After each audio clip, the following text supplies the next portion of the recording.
Afternoon and welcome to the Prescott Heritage Committee meeting of Thursday, January 11th, 2024. I will now call the meeting to order. The time is 3:01.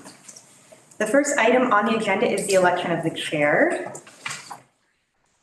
I will now ask for nominations for the position of chair for the Prescott Heritage Committee. Are there any nominations from the committee for the position of chair?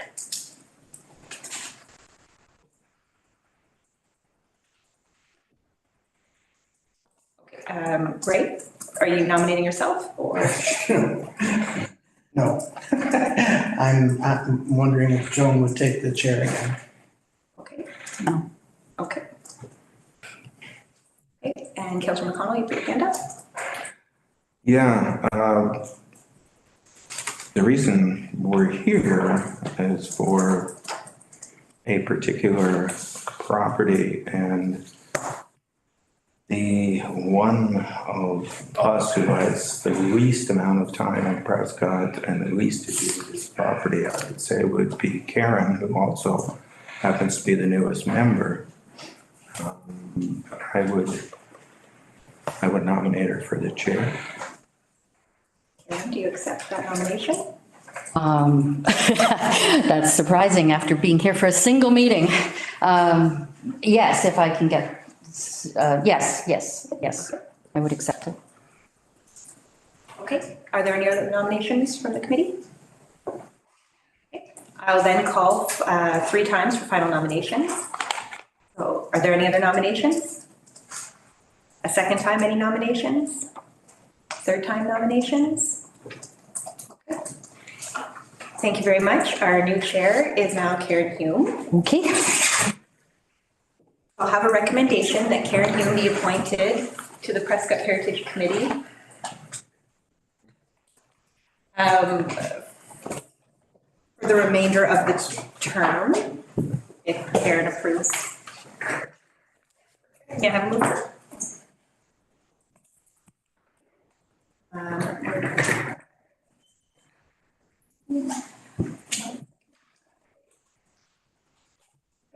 All in favor? Carried. Thank you. Okay, thank you. We will proceed with item 3, the approval of the agenda. The motion is that the agenda for the Prescott Heritage Committee meeting of January 11th be approved as presented. Do I have a mover for that? Ray, thank you. And a seconder, Joan, thank you. All in favor? Motion carried. That was an easy one. And item 4 is declarations of interest. Are there any declarations of interest? Okay, seeing none. Item 5.1 is the minutes of the meeting held on November 23rd, and we have a motion to approve the minutes of the previous meeting. We have a recommendation that reads that the Prescott Heritage Committee minutes dated November 23rd, 2023 be accepted as presented. Do I have a mover for that motion? Louis? And a seconder? Lee? Is there any discussion on the minutes? Okay, all in favor? Motion is carried. Thank you for this, Lindsay.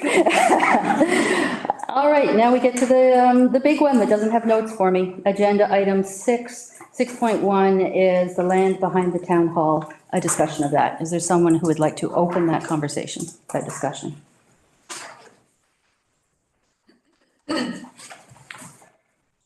Lee? Sorry, do I do Councillor McConnell or do I do Lee? I'm here as Councillor McConnell. All right, Councillor McConnell. We don't stand in ceremony here. Okay. It's Lee. Cases. We're here for a particular issue, I guess, for lack of a better description. And while the rest of you are volunteers here, I am appointed by council. I am council's eyes, ears, and mouth by times if I feel the need to in. And this is an issue that has come before council. It's arguable, both sides of it. And I think as the member of council, I would prefer to just listen to what everybody else has to say before I chip in anything at all. Thank you. Shall we go around the room under those conditions and have people speak to their perception of this issue? Sure. Who'd like to start? Joan? I'll start, okay. So purpose of the Heritage Committee, according to this thing, is to assist municipal council on all matters relating to the legal designation and conservation of property of cultural heritage value or interest. I know that's not designated. So when I saw the council meeting on December 11th, it reminded me of something that Fraser had said once when he was at our meeting. He talked about the importance of the Heritage Committee and what the Heritage Act said. And also he said, people drive through the streets, they see historical looking houses and they say, isn't that a beautiful neighborhood? Look at these beautiful old houses. If the houses have been degraded with inappropriate modifications, it just detracts from the whole heritage aspect. So when I look at this, I look at, in my opinion, like this is a heritage block, even though, you know, the town hall isn't designated. I mean, the house next door is designated, is that right? It's listed, actually. It's listed, yeah. Okay, but still, it's a heritage block, there's heritage buildings on it. So if they were to put an apartment building or a house behind the town hall, it would be like distracting from the heritage landscape, right? But then also at that meeting, the mayor said that just because they declare it surplus doesn't mean that they're gonna sell it. So that gives us an opportunity to work with the town and the Historical Society to maybe put a heritage plaque up or do something like that. So that's just my opinion. Thank you, John. So my main opinion, and this is based on how I've seen this town and going back on the Heritage Act, it's the same thing. I view it as a public green space, but also the whole block itself, because it hasn't been subdivided, it's all sewn together, right? And to me, because it's still together, it's a Heritage Act. The only thing is it's 1930, people might not say that it's, 100 years old, but it's close to it. That's from the technical side. From a perception, people always perceive that, because there used to be the old high school here, the building before, could there be an adjoining connection there? But it's hard to say because there was nothing ever technically ever said, right? I have an emotional aspect to it, but to keep technical with it, I could see why it hasn't yet. The only thing that's keeping it together is that it hasn't been subdivided. It's still together. It hasn't been severed. And I think a lot of people, when they refer to town hall, they refer to the whole block, and they refer to the public space in the back. And kind of feeling that I've got from hearing from people that they have asked about, is this a heritage building? I say, no, it's well, what a shame it would be, because we come from what Prescott used to be an English kingdom. And those areas have private gardens. And they say, what a beauty that we moved away from that it's not just the elite that have a garden, but it's everybody in town that has it. So it's nice that we preserved the block, but we didn't preserve that part of history that's still seen throughout Scotland and England, where they saw private gardens. So that's my perception of this for heritage. Thanks, Louis. Thank you, Karen. As I was thinking about this, and my recollection of years on council, and I'm going to have to dance around confidentiality of closed meetings, because I don't believe this issue ever came in front of a public meeting. I think I can say that we've had reports in the past about surplus lands in the town that might be considered as something we could develop.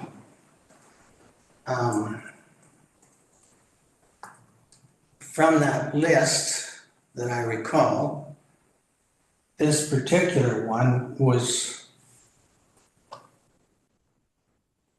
not considered for redevelopment. I don't know whether I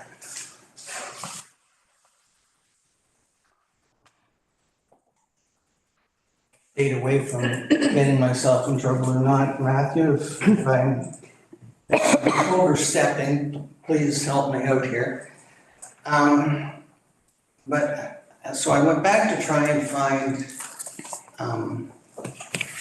official plan. And the last official plan that I could find was '06. Is that the last one? The current one that was passed in 2022 has not received approval by the province as of yet. Okay. And if I'm right, that land was designated residential at that time. I believe so. Yeah. So even though it was designated residential, there was no action taken in the past by the council to do anything with it, to bring it forward to an open council or anything else.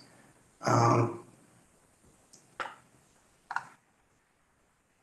one on any council that I've been involved with was a champion of developing it. Would that be fair to say? Yeah, I'd say that's accurate. Yeah, so if I was voting on the issue today, I would not vote to develop it. But that's just my opinion today, and I don't have a vote around this table anymore, so it doesn't matter. Thank you, Ray. Okay. We do have a vote around this. Yes, this particular table. And Councillor McConnell, I'll go ahead if you wanted to be the last to speak to Yeah, this. by all means, I prefer to. Okay. I spent a lot of time in the last couple of days going through the 3 50-page documents that Joan has in her stack there that were sent to us with our November material, end of November material. I had deliberately held off looking at them until the new year. It was a new year project. So in looking at those documents, I wanted to have a better understanding of the role of the Heritage Committee in general. And I do understand now that its role is to be consultative and advisory to council, and that that demands a degree of objectivity so that council can take our recommendations seriously as accurate. I then looked to see what would be required in order for a property to be designated. And what I found was that there are actually 2 components, and I see us as meeting potentially one of them, but not the second. And the issue is it has to be of cultural historical value. And that's the 9 criteria that we've been checking off on the list for each property. But then there must also be a component of what is the heritage attribute that makes it of cultural historical value for each specific criteria, which is something that I think we would be getting to when we got to a point of actually considering bringing forward properties for designation. So an easy way to think about that is if we were to imagine that that this town was filled with Frank Lloyd Wright homes, just because it's the only architect I can think of. If the town were filled with Frank Lloyd Wright homes, that would be the cultural value, would be the home, that it was built by Frank Lloyd Wright. But the heritage attribute would be usually a physical feature that home has that makes it a Frank Lloyd Wright home. So let's pretend Frank Lloyd Wright insisted on 8-foot wide picture windows in each of his homes. Then the idea is by identifying that as the heritage attribute that goes with the cultural value, that allows council then, when the homeowner comes back after the home has been designated, it allows council to then say, yes, you can make X, Y, and Z change, but you cannot take out that picture window because that's the attribute that is part of the value. So that's what gives council the clear direction that allows them to write the bylaw for each of those designated properties. When I look at it for this property, Would my preference be that the playing field behind this building be retained as a playing field? Absolutely. I've only been here 4.5 years, folks. I don't have the longevity that most of you have. But I certainly was caught by the beauty of it, and I thought very positively of the town, that space that is here behind the building. I am here twice a day with my dog. And so I know, what it looks like in very early morning and late in the afternoon, and particularly in spring, summer, fall. So would I love to keep it this way? Yes, I would. Does it meet the criteria to be designated as heritage? I can't see it unless this building were designated, in which case then it could be one of the attributes of the building because it contributes to the character. But I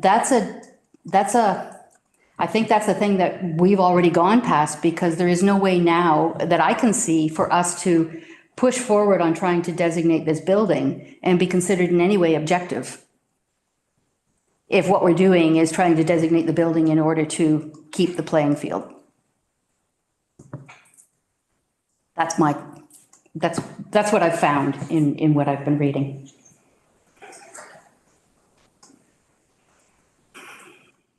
Councillor McConnell? You're looking at me. Yes, your turn. I've said my bit. Well, this is something that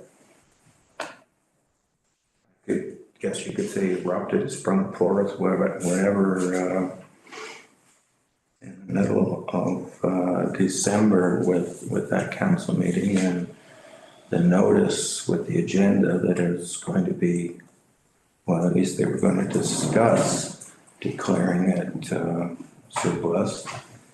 So it was a surprise to the community. I think obviously it wasn't a surprise to me because we had been debating this behind closed doors for some time.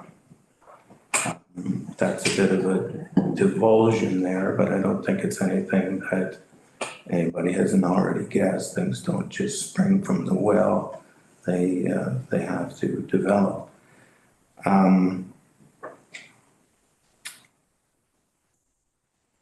agree with Ray's assessment here. This was discussed my first council, and I know Mayor Shankar hates to hear when I say my first council, but I was here, I experienced it, and he's right. We did discuss all of the town-owned lands. Actually, I think we discussed all of the vacant lands, including town land, private lands, and I seem to recall us deciding that the property behind the cemetery, which at that time was had been changed to residential, should go back to industrial again, because at that time I think we'd sold the whole North Industrial Park. So we did look at zoning at some of these spots as well, and my recollection is the same as Ray's, that nobody had any interest in doing anything in the way of development on this piece of property. And from there, quite frankly, it dropped out of my mind, and it never really occurred to me that it would come up again. If it had, then I think I would have made a motion at that time that it be named a park. And given the people that we had in council of the day, I have no doubt that that would have happened. It's in the official plan, which shouldn't be our official plan because it's 2006 and that should have been updated long before that. And we do have one now that hasn't been, what's the word, Matthew? Approved by the province. Approved by the province, thank you. We do have one out there. Currently, I believe it is listed as residential property. However, our zoning bylaw has it listed as institutional, as one piece from Dibble Street to James Street. which is what it always has been, one piece of property. This property came into the public domain back in roughly 1893, give or take a year. And it had been used prior to that for recreation by the lawn bowling club. But it was purchased, the specific property was purchased from J.P. Weiser, prominent industrialist of the day, specifically for the building of a high school for this town. And I think, and perhaps Ray, you can correct me here if I'm wrong, but this would have been the first designated built high school in town. There were buildings that had been used before, but this was the first one that was built. That was in 1894 or something like that. What made it possible to do that on this piece of property was that both aspects of education could be practiced here, the in-school and the out-of-school in the playing field. When that building was replaced with this one in 1930, they could have built it somewhere else, but they retained the same property and they used it the same way.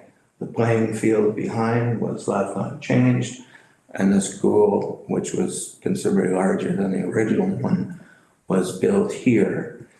And Karen, that's why I disagree with you on one point, that you feel that it couldn't be designated. And I'm not suggesting we pass a motion that it be designated. I'm just disagreeing with this particular point.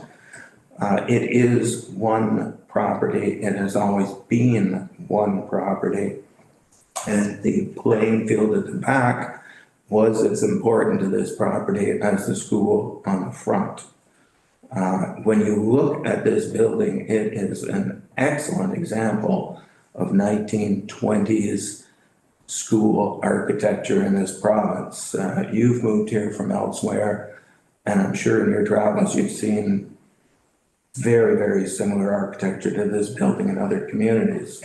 Morrisburg's municipal building, I think, is one. The building that we have here, if you look at it from the outside, would be very little changed from the original building. The windows were all replaced, some twice, but they retained the shape and the appearance of the original windows. Unlike some communities that have accessed these buildings and used them for other things, they didn't fill in the windows and put a smaller window. The architecture is the same. The moldings haven't been changed on it. Any work that's been done on it has largely gone to make it what it used to be look like. As a matter of fact, we've even retained the old heavy wooden doors, where a considerable lighter door, I think, would likely be more to the point. So given that I feel, just myself now, that the two properties are inextricably linked, or when I say the two properties, the two sections are inextricably linked, I believe that the entire property can either be listed or designated because of those things that I've mentioned. Since we began this discussion several months ago, and I know the folks in the audience here are going to comment on this, but I have not been in favor, to put it mildly, of doing what council voted to do on the back, which is declare it surplus.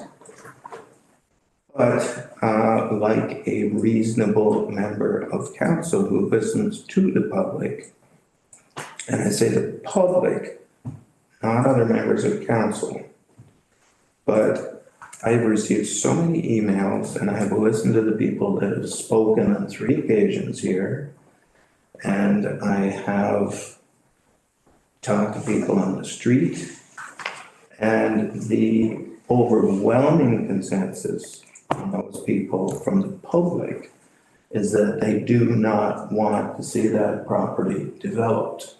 However, there is I don't know whether it'd be a majority, but I would say a very large contingent of those people who would like to see something done with it. When I was a kid growing up here, when I was a young man growing up here, this was our neighborhood park. The high school closed when I was 5, so I didn't play much here when I was in high school. But your father, Justin, I presume, knowing your grandfather played league baseball in the summer, this was one of the diamonds in the back here that we played on.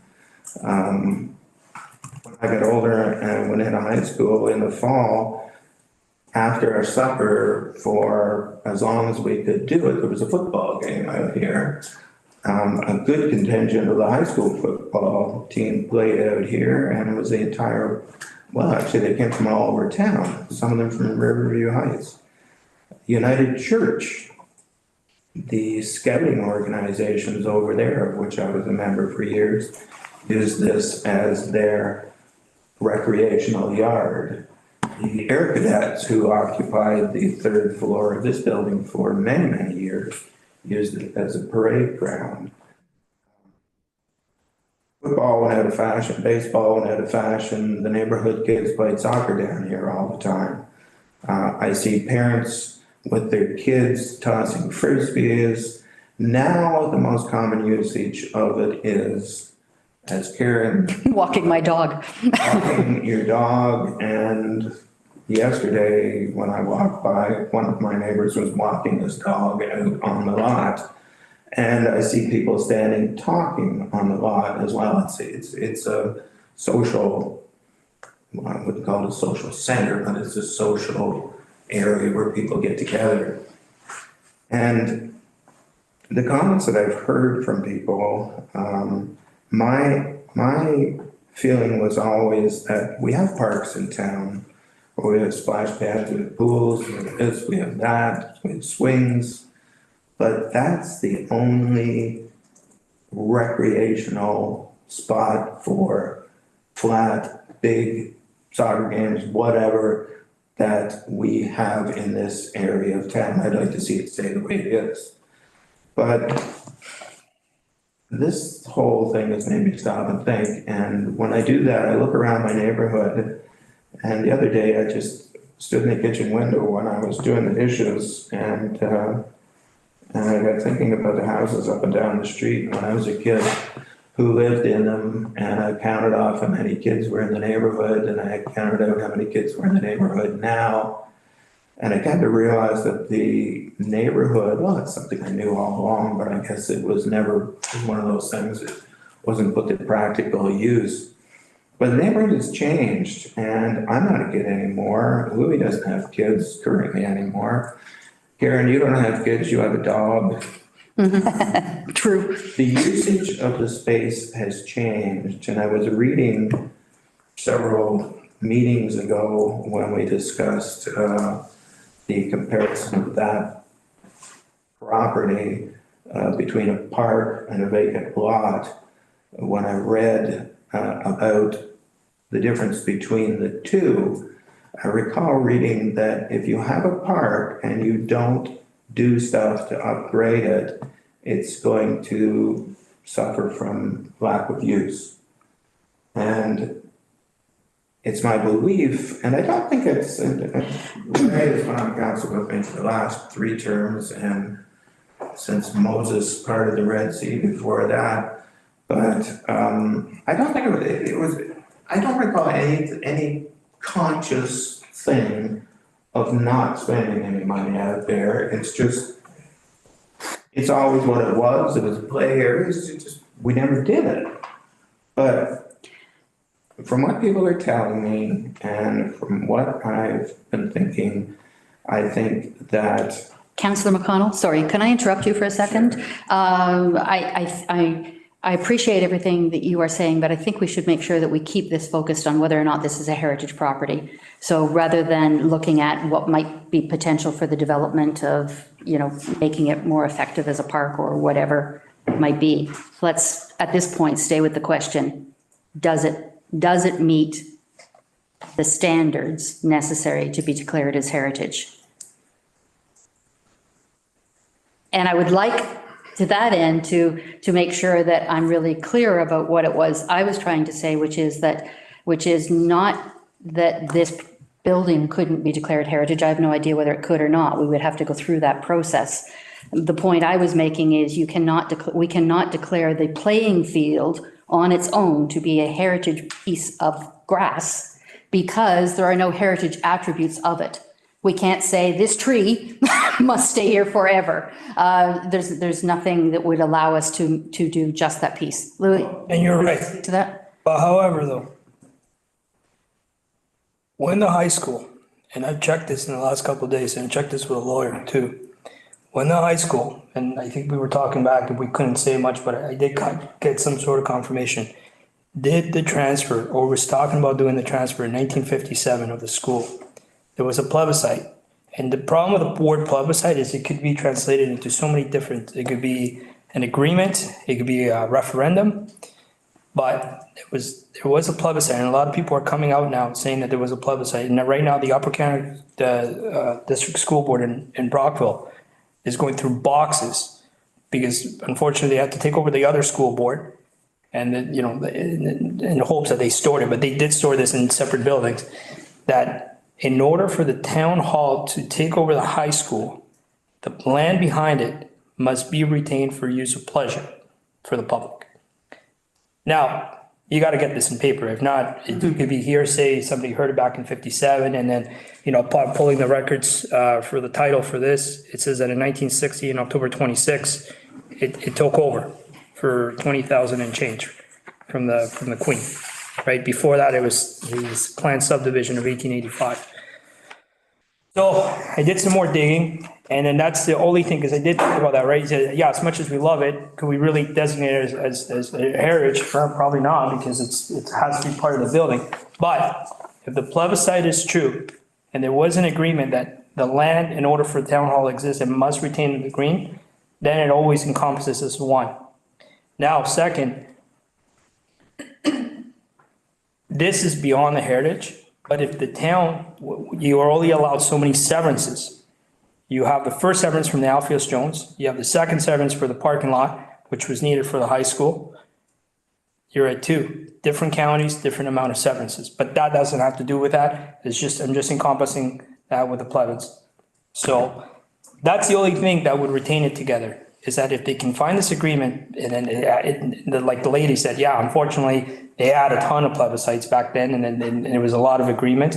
They would have to have it either in the minutes, it was signed, it was an agreement. Now, does it have to stick? No, not really, actually. As much as I hate to admit it, no, because it could be an agreement, a referendum, and then the town could say, okay, we don't adhere to that, because that was back then and things change.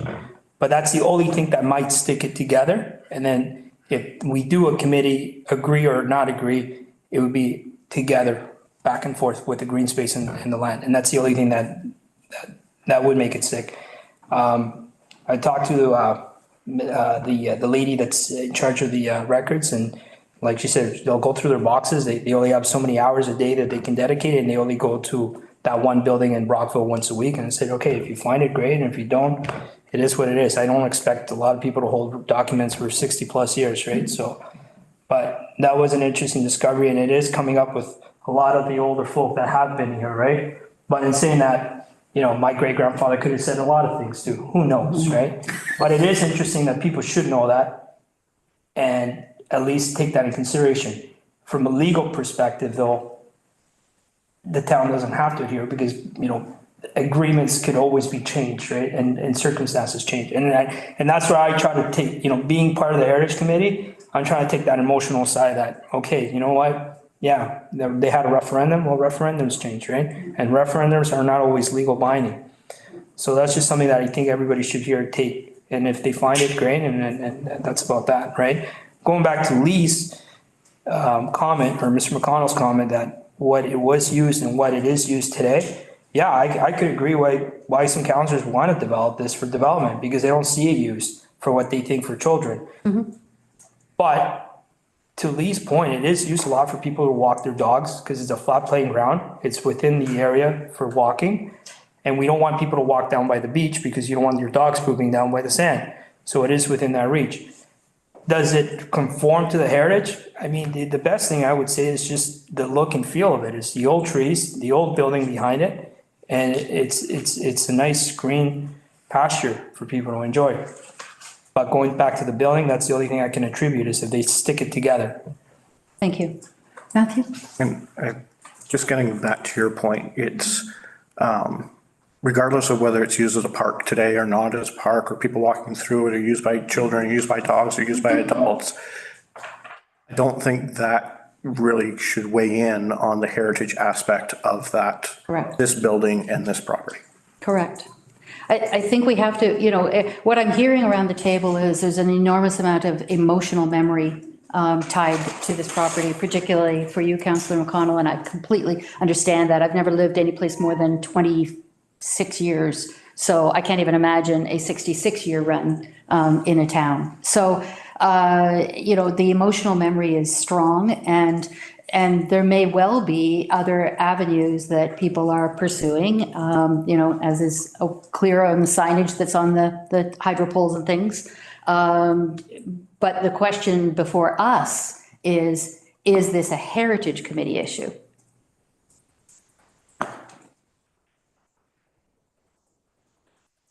My point to Please. that point, if we consider the Ford Field, it's obviously a heritage property. I'm not sure, I don't think it's the oldest structure in town, but it would be up there. It's certainly a heritage property. I don't think we have the right to designate it, because it's a federal institution. Okay. How much of the Ford Field is heritage? Well, and that's the point here, is that because this building is not designated as a heritage building at this point, what we have been talking about is the playing field, because the playing field is the piece that is being declared surplus. So in the question of, is the playing field heritage, everything I've read in the provincial document says a field cannot be declared heritage on its own merit, because it doesn't have attributes that can be protected going forward. But we're not talking on its own merit. But we. As I've said, this is one property. It's zoned as one property. It's been used since 1893 as one property. One part of it's been used for one thing, one part of it's been used for another. The one part has been rebuilt. The other part has always been used for that thing. My feeling is that they have been connected for 130 years, and that most certainly puts them into a sphere that should be of the concern to the Heritage Committee. Then what we would need to do is follow the process that we use as a Heritage Committee, where we get the paperwork with the history of the building. We get this isn't the history of the building. This isn't our standard piece. This is a piece that really focuses on the land, on the playing field and its uses, and its development. We need the same kind of documentation that we have had for every other property that we have been looking at. Why would we treat this one differently than any other property?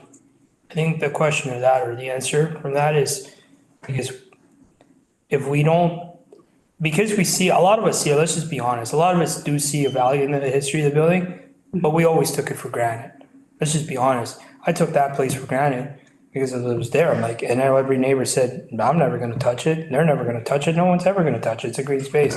But because we're about to lose something, And let's just be honest, I mean, I don't, anybody that's known me, I'm maybe we used to be a little bit more brushed, but now it's not the way to be. But it's better to be honest. We all are now like, Jesus Christ, we lose this. What else are we gonna lose? And some of us are now saying, okay, do we maybe always took this building for granted too?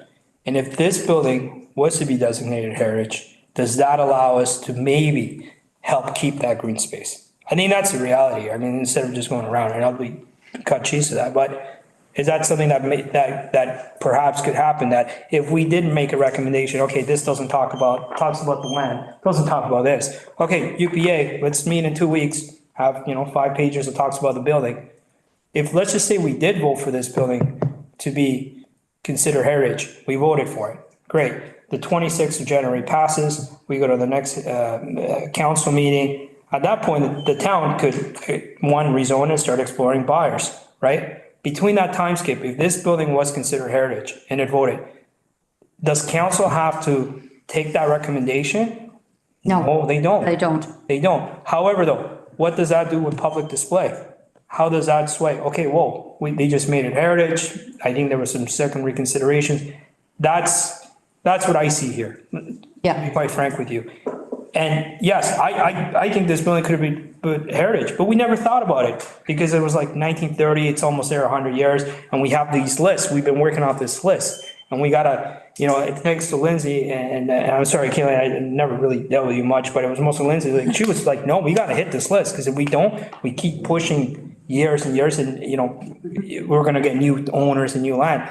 But that's where I see right now. We're about to lose something of value.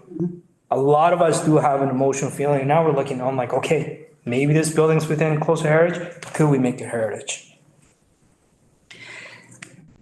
Matthew, you wanted to say something? Yeah, I'm just going to kind of go back to something you just said. Yeah. And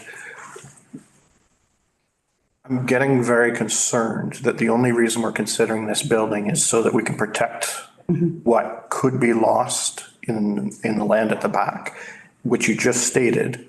Yeah, no, I'm being honest with you. Trying to use this as a publicity item to sway council and the public to meet the objective of what you're leading, which is to save the back lawn.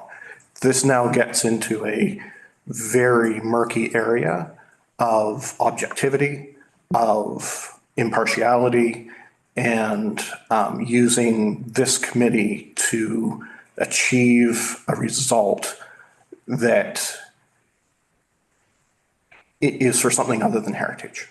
No, and that's, and you know what, Matthew, you're not wrong. But she did say, council does not need to listen to the Heritage Committee on the sale of that land if it does go through, right? But if you're trying to use the Heritage Committee. I'm not though, and that's why I say we. You just said you did. No, I said we said we may be here, or we may be here because we never thought about this building to be heritage until that land got brought up for sale.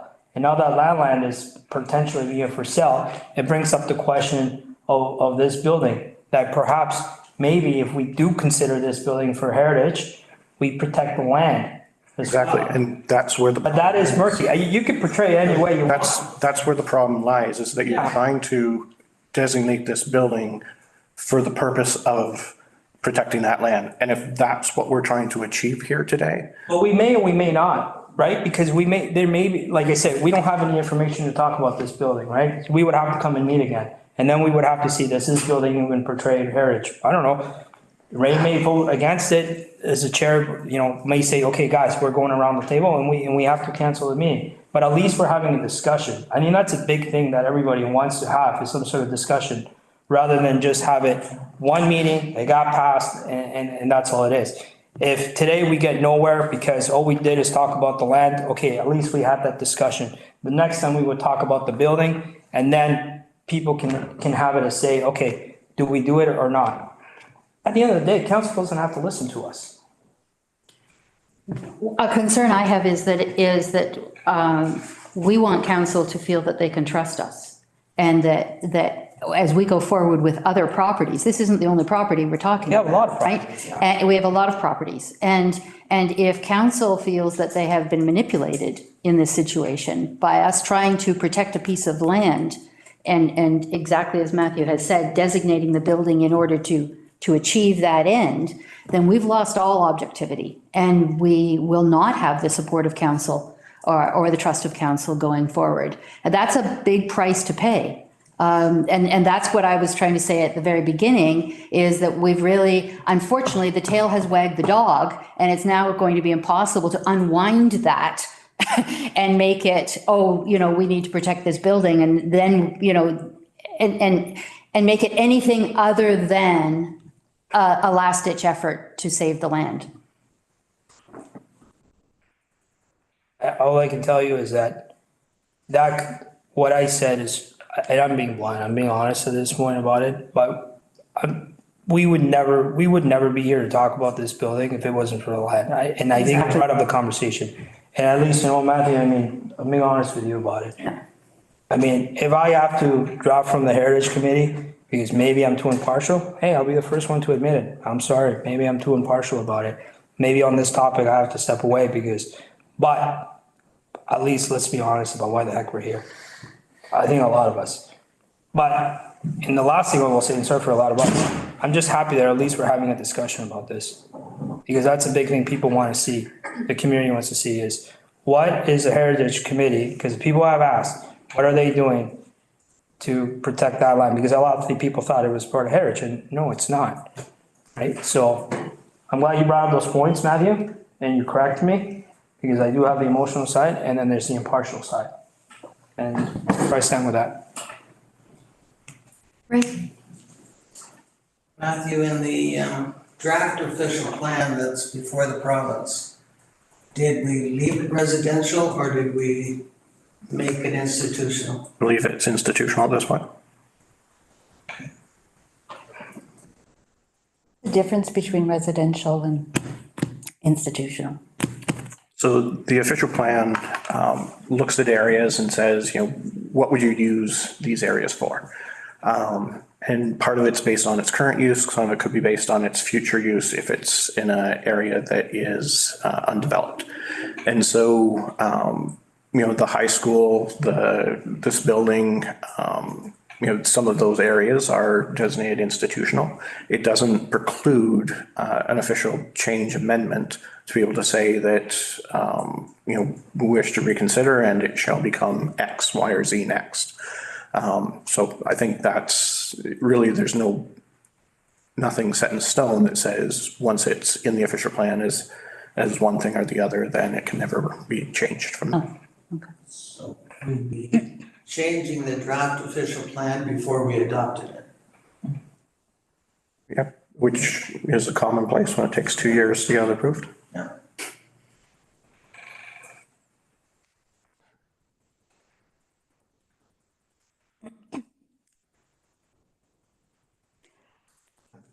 Excuse me, I'm chuckling here because how often are we supposed to have a plan?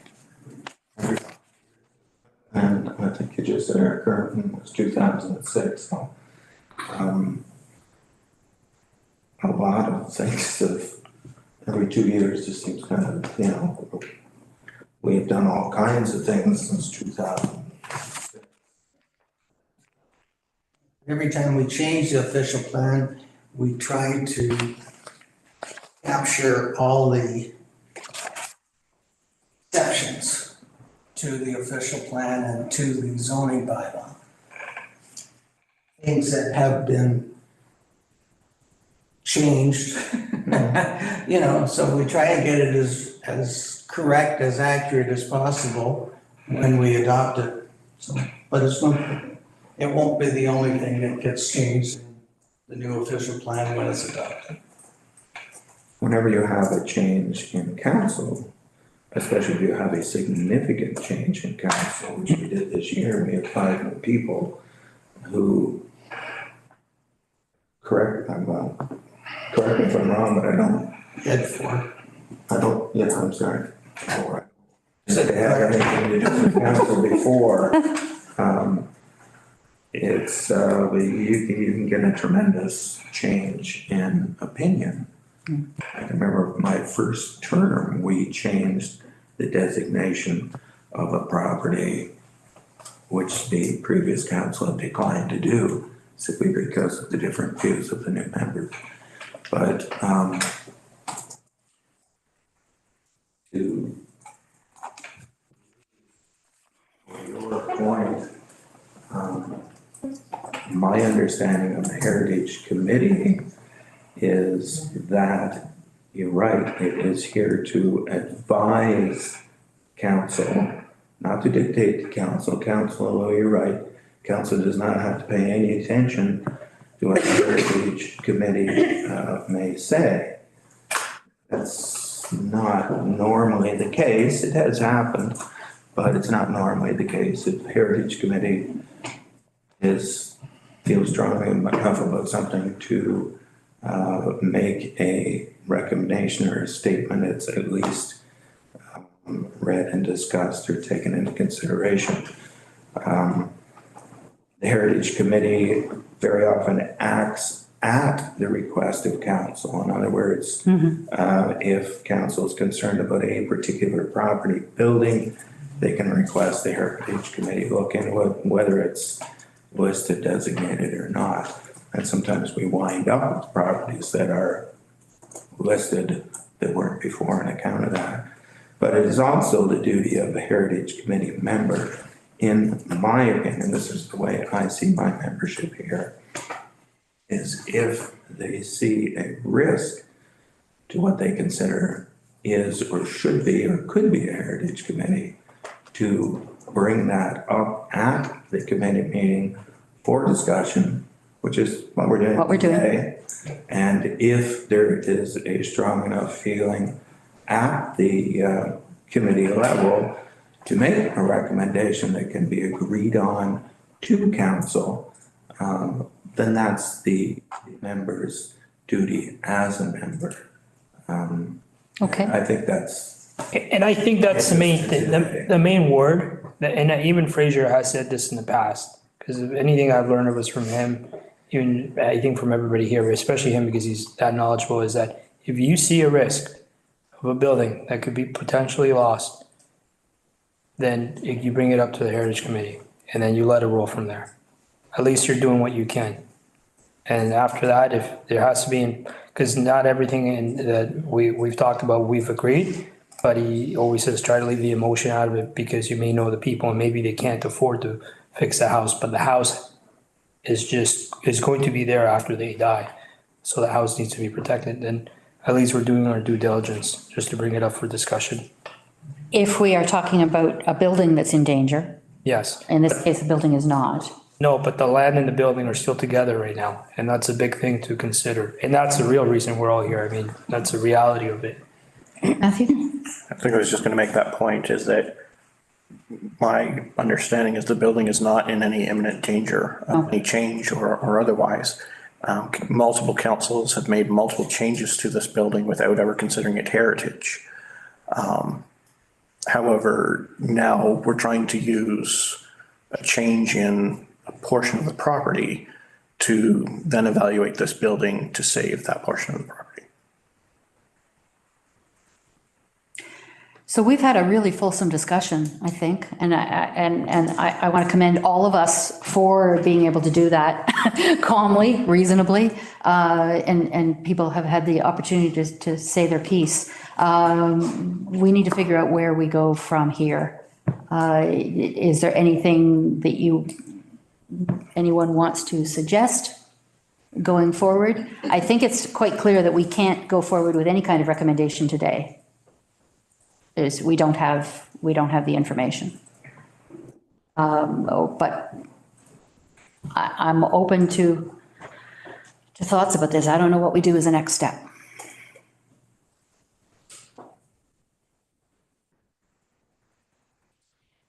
Not to put our council members on the spot, but you know that you're more than welcome. If there's anything you wish to say, we'd be more than happy to hear. Okay, thank you. But thank you for being here.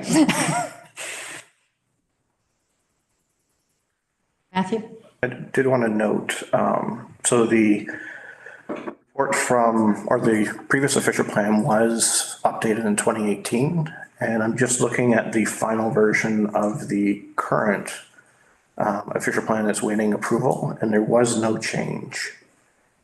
It's still in residential. Okay. So it's residential, not institutional. Correct. But And a park would be put in residential.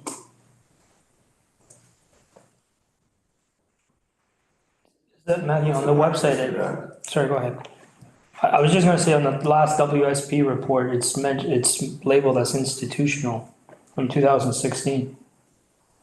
And the one that I'm looking at that was approved by council in 2022 shows it as being residential. And that's the official plan? the strategic plan, Strategic plan wouldn't have land use. not the strategic plan, the, It's from 2009 and hasn't changed. it's listed as institutional. Okay. Which is allowed in residential zones. And they should agree. They shouldn't be like that. No, you can have institutional in residential. It's an allowed and permitted use. In the same way that parks are also under residential. But no, I'm just saying that the zoning should follow the official plan. Which it does, because in the zoning bylaw, under residential, it allows for institutional uses. I'm missing something, Matthew. So there's no change between the 2006 plan, which was updated in 2018, and the 2022 plan that is currently awaiting approval from an official plan perspective. Zoning can always differ, and it allows schools, institutional buildings, parks, all to be in residential areas within the official plan. So Matthew, just to ask you, so currently right now, is it back there, is it institutional or residential? In terms of the official plan, it's under the residential area. In terms of the zoning, it's under institutional, but that can be allowed in a residential area. So technically, after the next council meeting, if the town wanted to sell it as surplus land, they don't have to rezone it. That's incorrect. They would have to rezone it. Correct. Okay, fair enough.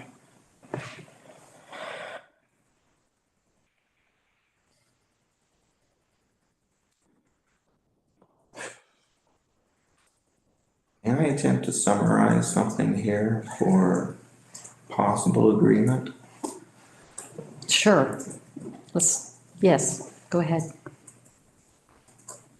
You gotta go somewhere forward? or what? No, I'm going to keep an eye on our, I'm yeah. used to the mayor opening.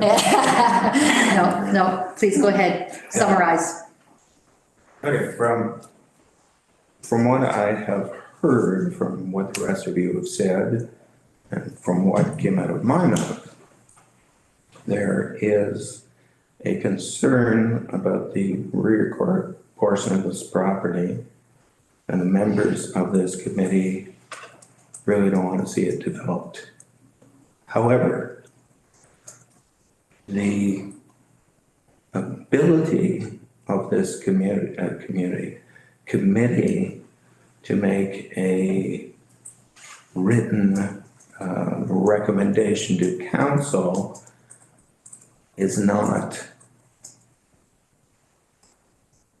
we don't have the ability at this time because we have not gone deep enough into the actual property itself to make a decision whether that is possible. Correct. Does everybody agree with that? It's fair to say. Okay. Thank you. Is that clear to you?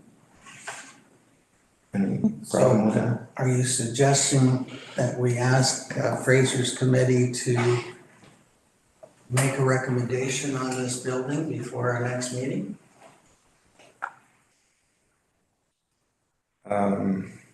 You talking to me or? Well, It seems to me that's about the only thing we could do. Well, yeah, Please. I gonna be thinking out loud here, so this is not something that is prepared, but, the way our council system works, and feel free to correct me, Ray, if I'm wrong, or Matthew for that matter. We have certain procedures, this gets introduced, next week this gets done, and on it goes. And it's not something that happens overnight. The time period we have now for public input into this decision that council made to make a process, to make a property access is going on till the 25th, 26th? 26th, thanks, it's the 26th. Okay. At which time I believe that input is going to be gathered together. And on the first meeting of February, Matthew, that will be brought forward, I presume, in our information section there. And we will discuss it. It'll be on the agenda. Is that the process? Am I got that right? Okay, it will be discussed at the February 5th meeting. Okay. So at the February 5th meeting, it'll be discussed. It may just be discussed. Somebody may make a motion in regards to what was discussed. Somebody may make notice of a motion, which puts it down the road another week or another, well, to the next meeting. I'm not sure whether it'll be that. Anyway, the long and the short of it is this. What happens in regards to this property as of sometime in February has nothing to do with the zoning. If council feels comfortable enough, I guess maybe that would be the word, to take another step in regards to this property, then that step would take time. Probably in camera, behind closed doors, and in front, and the whole thing. And then you got zoning, and so I don't think there is a necessity to push Fraser to make some kind of a thing on this. I think, quite frankly, he has all the information, a lot of it that he needs. This is what's the date today? The 11th. The 11th. Our next meeting is on the 25th. I think what I would do is contact Fraser, ask him, see how he feels about it. If he says he can do it, fine. If he says it's going to take him 2 months, well, it takes him 2 months. We're farther down in the process. But at the end of the day, as a member of this committee, who happens to be a member of council and who also happens to be a member of the neighborhood, and where my official duty here is as a council member, but I can't help but be influenced by my longtime residency here. I would like this council to make a statement of some sort if they can agree that they should do so, and it can agree on a statement. And if that comes at the end of January, it comes at the end of February, so be it. But it will be on record with council whenever it comes in regards to this property. Okay, that gives me a thought. What about if we simply, we've got 3 council members here. What about if we leave it to council after their consideration of any public response? If council wants to come back and say to the Heritage Committee, we would like you to take a closer look at this property as a whole. Give us your opinion. Then we can do it, and we stand the hope of it being somewhat more objective, because then we are fulfilling our mission of being consultative and advisory to council.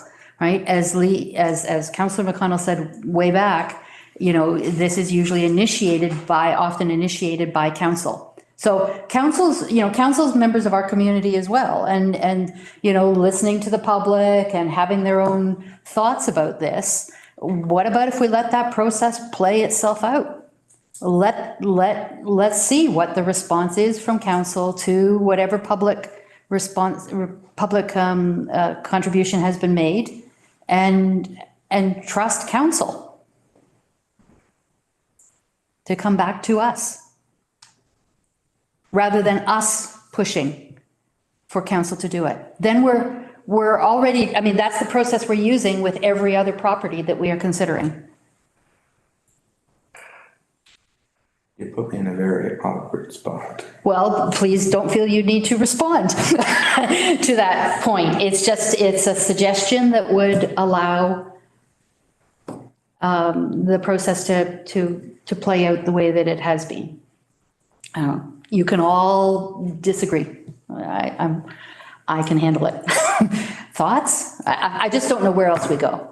It's unfortunate, Karen, that you've only been here for one meeting. If you've been here for two meetings, you would heard me speaking to a lady that was sitting over right in front of where Matthew was sitting, who owns a house on the corner of Dibble and Center Street.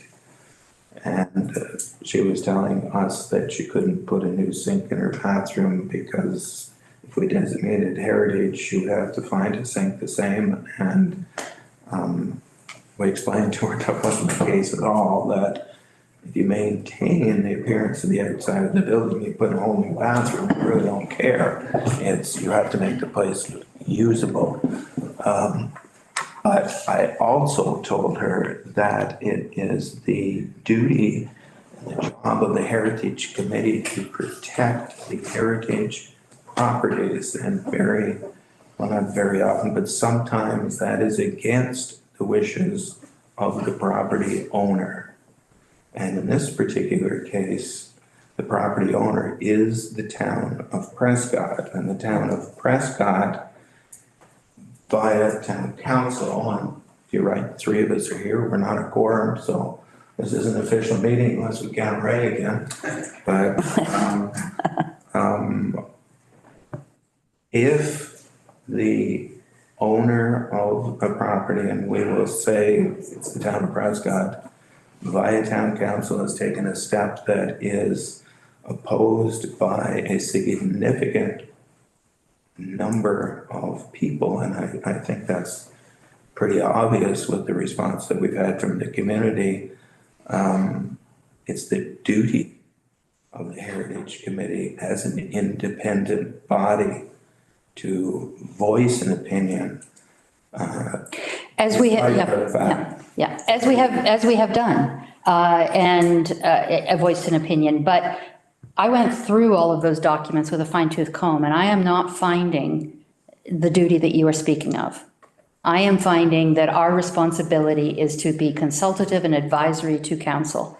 Now, if what we're saying is that we can't trust our own town council to take the interests of the town as their foremost, as prime, that's a whole different conversation, and I don't think that's where we are at all. So I'm not seeing the functioning as an independent body. I can't find that anywhere in that documentation. So why don't we go back to that idea of asking Fraser? Fraser's a most impartial person. All he cares about is heritage. Asking him to make a report on the building, come back and have a meeting. We have one alternate, unless you have any idea there, so Ray, that's the only alternate that I can see. Let him come back with a report, meet with it, and see what comes out of it. At the end of the day, it's better than nothing. I agree with that, and it's not gonna hurt to have some information on this property in the hands.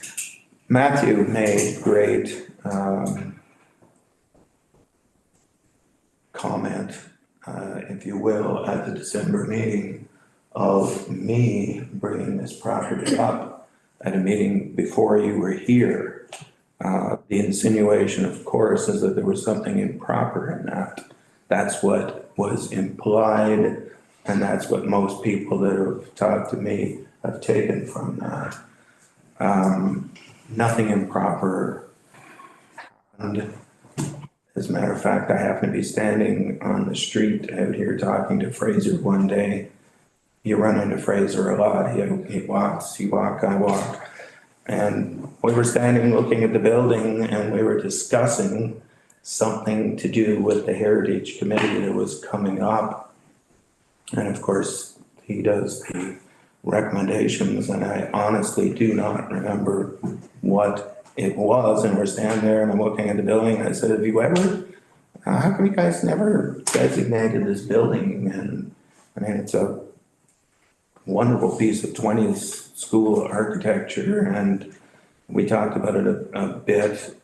We didn't go anywhere with it. And at the meeting that we had following that, and I don't remember how many days it was following that, I mentioned this property as a possibility for designation. I didn't ask that it be put on a list. I didn't ask that it be recommended for discussion. I simply mentioned it. My intention in mentioning it, because I knew the schedule that we had with, we're looking at 5 properties, it's going to take us into the spring, was asking when we got near the end of that if anybody else on the committee had any properties that they felt belonged to the list that should be discussed. Perhaps they should give that some thought, and this was going to be the one that I suggested.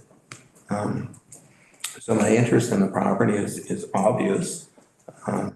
Certainly, there's nothing improper about it.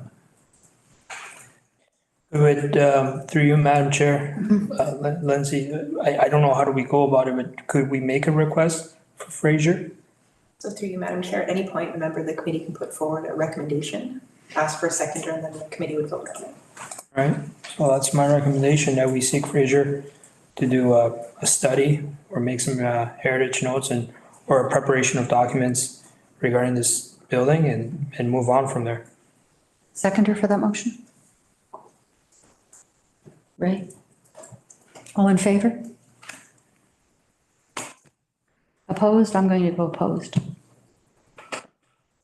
Carried. Motion is carried. Fair enough, ma'am. So, do you do that, or does Lindsay or Brian do that, or? So I didn't have an opportunity to read the draft motion, but based on the conversation I had, that Fraser Lassinger of the Grenville County Historical Society prepared documents regarding the property located at 360 Dibble Street West and bring them to a future meeting of the Prescott Heritage Committee. Well done.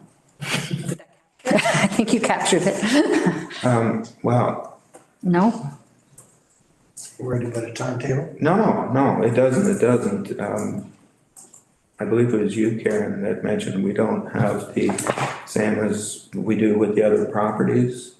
And with the other properties, we have a recommendation from members of the Historical Society. It's 3-2 in favor of, or unanimous of, or 1 hits. I would think the motion should include a recommendation. Good point. Yeah, and I'm sorry, I didn't. Good point. Fraser always he just comes prepared with that, and he always brings up that they had a chat within their own When we get organization. the report, it's a written, and if we are going to treat it the same as the others, then the paperwork that we get should be the same as the others. Yes. To be fair, Yeah, yeah. yes, absolutely. Partial, all right. So through the committee, since the motion's already been carried, perhaps recommending another motion to go along with that. Because once the motion's on the Yeah, you're floor right. and voted on, I guess the process was a little murky. So if we can have another motion, just specifying that the Grenville County Historical Society also prepare the documentation with the criteria, with the votes on recommending designation. That's what the committee's speaking of. Essentially, Correct. what we want coming forward is the same as what we get from the other properties with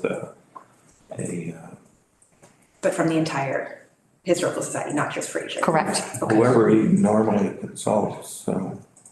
Okay, so do we have someone making that motion? I'll make the Do motion. we make that motion? Someone to second that motion? Ray will second. And now all in favor On that one, I'm supporting as well. That's unanimous. All right. Thank you. Okay. New business. Does anyone else have any new business they would like to bring forward? No? Just a question, are we still Go ahead. having our meeting on the 25th with the next The 25th. five Yes. properties, I think? Through you, Madam Chair, I was going to ask the committee if they could have responses for the third groupings by the 18th to me. Okay. And I've already turned mine in. Yes, you have. Correct. Before Christmas. Oh, good for you. Not yet. Shortly, or? So through you, Madam Chair, I'm sending out the letters tomorrow to let everybody else know. And then Caitlin and I go door to door to drop off at mailboxes or doors of the next 5. Very dedicated. Thank you. And there are no questions from the media. There are no media here today. Item 9 is adjournment. I have a recommendation that the Prescott Heritage Committee meeting be adjourned. The time is 4:17. Do I have a mover for that motion? Joan, thank you. And a seconder? Let's go with Councillor McConnell this time. And all in favor? The motion I is say well done, carried. Madam Chair. Yes, well, thank you.